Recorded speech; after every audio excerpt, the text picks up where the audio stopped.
Hello, I'm Mike, and I thought today I'd read you a story from my book Norman the Insurance Salesman and Other Stories, because a number of people ask what's actually in the book, and I talk about it having dark humour, absurd humour, Monty Python style, Mighty Bush, Inside Number 9, that's sort of wild, wacky, slightly unhinged, mature humour.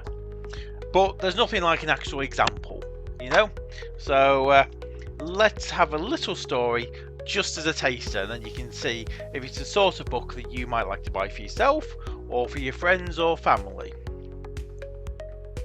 So this is a very nice story called Adrian the Lazy Serial Killer. Adrian was a bit of an odd bod.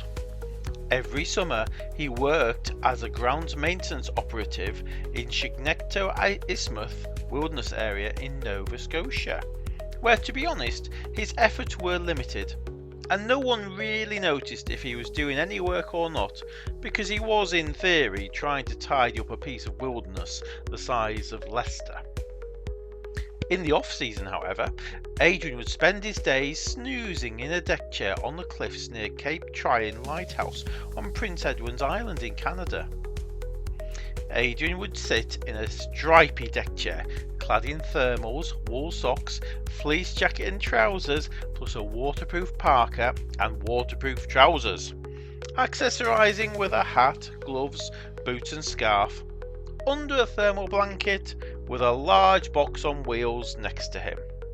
Sometimes he would reach into the box for a beer or a snack, and the days would pass. In worse weather, he had a sleeping bag he would also wriggle into, but nothing stopped him from sitting on the cliff. You see, Adrian was a lazy man. But Adrian wasn't just a lazy man. Adrian was a lazy serial killer of a man. What Adrian would do is calmly wait for a solo tourist in search of adventure or exploration to come by, so he could pull a long knife out of his box of supplies, stab them, take any valuables off them, and then push them off the cliff into the sea below for them to float away. The red soils of the cliff were perfect for hiding any bloodstains, and people tended to think that anyone who fell off the cliffs had committed suicide, so Adrian was never suspected.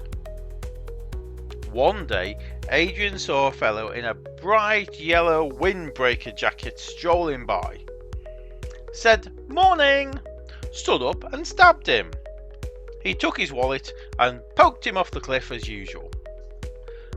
But then the fellow's dog saw what he had done and ran up and jumped up at Adrian, knocking him off the cliff too.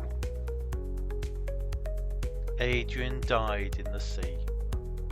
Sadly, there was a whole ecosystem of algae, plankton and fish that had grown around the cliffs, living off the nutrients released from Adrian's decomposing victims.